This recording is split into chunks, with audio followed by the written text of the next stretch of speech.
देखो, किसानों के साथ जिस तरह का अन्याय हो रहा है, किसान यूनियन संग्राम जिस तरह का संघर्ष उस आंदोलन में कर रही है, मैं बहुत बहुत मुबारकबाद देता हूँ अपने किसान यूनियन संग्राम के साथियों का। और उन्होंने ये किसान सद्भावना सम्मेलन बुलाया था, इसमें मुझे भी उन्होंने जो है अपनी बात रखने का मौका दिया। मैं उनका शुक्रिया अदा करता हूं और मैं उनके लिए मंगल कामना भी करता हूं कि वो इसी तरह से आगे बढ़ते रहे और किसानों की हर समस्या का हल करा के किसानों के जीवन में खुशहाली लाने का प्रयास वो करें। क्योंकि आज तो किसान को ना उनकी फसल के दाम मिल रहे हैं, ना ही बिजली के दाम कम हो रहे हैं, ना ही सब्सिडी मिल रही है उस तरह से, ना यूरिया या DAP समय पर मिल रही है। और कभी ओला, आपने कल ही देखा कितनी खतरनाक बारिश आंधी आई, किसानों की फसलें जो है आम की वो पूरी खराब होगी। मैं सरकार से भी मांग करता हूं कि जिन किसानों की फसलों को नुकसान हुआ है उनको मुआवजा देने का काम करें, उनको अपने पैरों पे वो पुनः खड़े हो जाएं। क्योंकि अगर किसानों के बागों में आम नहीं होगा तो फिर जनता को आम का स्वाद कैसे मिलेगा। इसलिए जिन किसानों को नुकसान हुआ है उनकी भरपाई करने का काम सरकार करे। मैं यहाँ की सरकार से ये आग्रह भी करूँगा, निवेदन भी करूँगा, जबकि उनकी जिम्मेदारी है। सरकार को बड़ी समझदारी से कहना चाहता हूँ कि सरकार समझ जाए, समझदार बन जाए। जिस राजनीतिक षड्यंत्र के थ्रू वो ये करना चाहते हैं उस राजनीतिक षड्यंत्र को हम लोग कामयाब नहीं होने देंगे।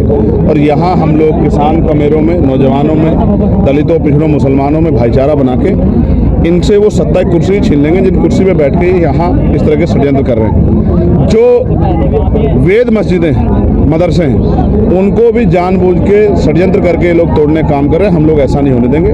भीम आर्मी उनके साथ खड़ी है और आज़ाद समाज पार्टी उनके साथ खड़े, किसान उनके साथ खड़े। मैं मुख्यमंत्री जी को कहना चाहता हूँ कि वो कमज़ोर लोगों के स्वाभिमान से खेलने की कोशिश ना करें। हम पे भले ही बहुत बड़े महल ना हो, बहुत बड़ी ज़मीनें ना हो, बहुत बड़े धन दौलत ना हो, लेकिन आत्मसम्मान और स्वाभिमान की लड़ाई में कभी हम लोग पीछे नहीं रहते। उस बेटी ने देश का नाम रोशन किया है और आज जिस तरह से उस स्टेडियम का नाम बदल कर उसको अपमानित करने का काम किया। मुझे अभी पता लगा कि उनके परिवार ने भूख हड़ताल बैठने की चेतावनी दी है। मैं सरकार को चेताना चाहता हूं कि हम आत्मसम्मान, स्वाभिमान पर किसी भी तरह का हमला बर्दाश्त नहीं करेंगे। यही हरिद्वार नहीं, अगर देहरादून में भी जाके विधानसभा के दरवाजे हिलाने पड़े तो हम उससे पीछे नहीं हटेंगे। स्वाभिमान, सम्मान की रक्षा करना, अपने महापुरुषों के, अपनी बेटियों के सम्मान की रक्षा करना हम लोग अच्छी तरह जानते हैं और ये हम करके आने वाले समय में दिखाएंगे। हाँ, सरकारों की नाइंसाफ़ी बढ़ जाती है, वहाँ माननीय न्यायालयों द्वारा जो है समय समय पे लोगों के हितों की, उनके अधिकारों की रक्षा की जाती है। मैं इसके लिए माननीय न्यायालयों का बहुत बहुत धन्यवाद। सबसे पहले जितने भी मीडिया के लोग, आप सभी लोग आए हैं, मैं उनका दिल की गहराई से आभार व्यक्त करता हूँ। किसान सद्भावना सम्मेलन इसीलिए बुलाया गया था, जो बात मुझे कहनी थी भाई चंद्रशेखर आज़ाद जी ने वही बात मेरे दिल की बात कही है और हज़रत मौलाना तौक़ीर रज़ा अहमद खान साहब ने भी वही बात कही है। सद्भावना की बात कही कि आज जो दौर चल रहा है, जिस स्थिति से हमारा देश गुजर रहा है, आपने देखा होगा पिछले दिनों हमारे देश के ऊपर आतंकवादी हमला हुआ, तो इसमें सद्भावना की तो ज़रूरत है ही, मुझे कुछ बताने की आवश्यकता है नहीं। और ऐसे लोगों को ही हमने बुलाया। आपने सुना भी नहीं होगा कि किसान यूनियन के लोग ऐसे लोगों को बुलाते नहीं, धार्मिक लोगों को।